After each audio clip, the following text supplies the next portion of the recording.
Hello, boys and girls. Oh, wow. It's the first time I've done this in this year. Boys and girls. Anyway, it occurred to me when I was thinking about different subjects to cover for videos that we hadn't talked about the McIntosh MQ112. At least I don't think we have. So we're going to talk about it. Now, I will spare you the unboxing. Yes, Anyo, spare you the unboxing. So we've unboxed it already. And by the way, let me just say this at the beginning. We have the best clients. This MQ112 was donated to us by a client of ours. Ryan, you're the best. Thank you. He bought it from us a few months ago and then recently realized that he was going to be moving out of the country for business and probably won't be coming back. And he said, Adrian, I would like to donate this to you guys. And it absolutely floored me.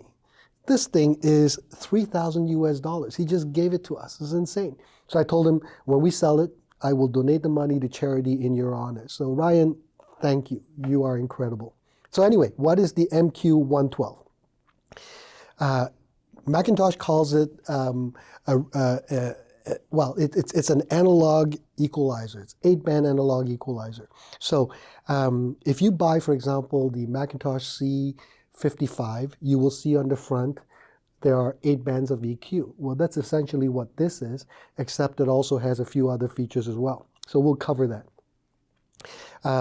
Over here, you've got the on-off switch as well as a trigger. So if you switch it to trigger and you have other McIntosh products or even other products, you can connect a trigger wire to it so that when you turn something else on, this will turn on as well. Over here on the left, there's what they call the EQ control on trigger, out, or in. So if you go in, then all these knobs are activated. If you go out, then the whole thing is bypassed, which is really cool because it allows you to hear what you are doing when you adjust each of these trim pods. And then there's a tilt feature. Again, some of you who are old enough will remember that Quad from England used to have a preamp that had this tilt feature as well. If you could turn it one way, and then the whole tonal balance would go this way, and if you turn it the other way, the whole tonal balance would go the other way. So basically, it would gently rock the whole frequency response, pivoted at a certain frequency, center frequency, so you might have less bass and more treble, or more bass and less treble. So it has the same capability, and I believe the center frequency is about 550 hertz. And then starting from this here, you have 25 hertz, 50, 100, 200, 400, 1K, 3K, and 10K. Now, McIntosh in their manual has a really nice chart that shows you at all these different frequencies which instruments are going to be affected. So you will notice that from about 100 to about 1K, the vast majority of all the music that you will be hearing, that's where the magic is. And so those are the buttons that you play with, or those are the knobs, I should say. And just by adjusting it here and there, a little bit more, a little bit less, you can get a sound that might be more desirable to you. Now, and along those lines, let's talk about the applications. In other words, why would you buy something like this? Let's say you enjoy a lot of music like I do, that's just wonderful music, but not so great recordings. Let's say you find that that recording is dull. In other words, just no life, no sparkle in the high frequencies. You know, you verbalize it to yourself and you try to picture it and say, what does it sound like? And you go, yeah, it doesn't have any highs. Well, with this, you would then start with maybe 1 kilohertz, adjust a little bit, adjust 2 kilohertz, adjust the 10 kilohertz, you know, increase it and then decrease it, increase it and then see what it sounds like. Or after you've adjusted it, switch it out, bypass it, and see what it sounds like.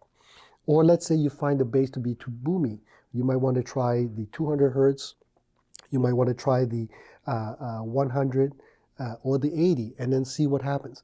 This essentially allows you to, quote unquote, correct for average or bad recordings.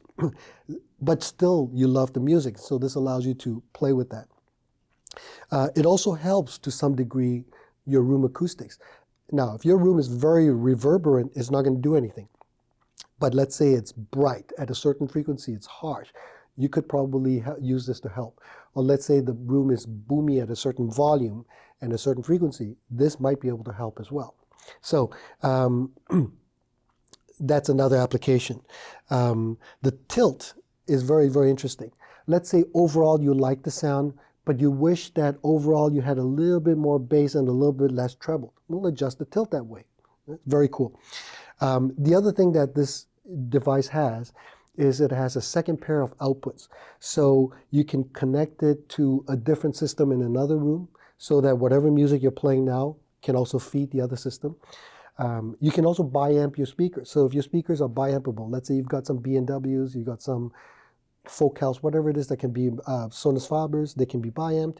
You can take the second output and run another amplifier to, let's say, the bass or whatever it is.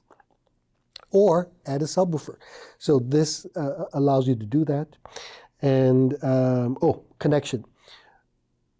If you have a preamp and amp, it's really easy. Take the output from your preamp, connect to the input, and then the output from here into your amplifier. Now, the other interesting thing about this unit is that it doesn't matter whether you use which type of connection you use. If you use, for example, balanced out, but your amp only has RCA inputs, well, this doesn't care. It'll just convert. So if you've got balanced output from your preamp, you connect it to the balanced input over here, and then just take the RCA output from here into your RCA input on your amplifier. So, or your integrated amp might have a processor tape loop. Then you connect it through that. I believe it also works if your integrated amp has preamp out and amplifier input. So this way you connect between that link as well. So those are the ways that you connect. And then I think I've covered everything. Final thing, price. It's $3,000 US. I forgot to mention it. Yeah, so about 4,200 Canadian dollars. And it looks sexy as hell. When I saw this, it reminded me of the very first McIntosh product I bought, which was the MA5100 integrated amp. Not sure why, but it reminds me of that. So anyway, that's the basics of this unit. We'll hook it up and play with it. Well, actually, it's identical to the C55. So if you've ever played with the C55 or not, then this will work really, really well if you're looking for an external crossover, EQ. All right, thanks everybody for watching, and we will see you again next time. Take care, bye-bye.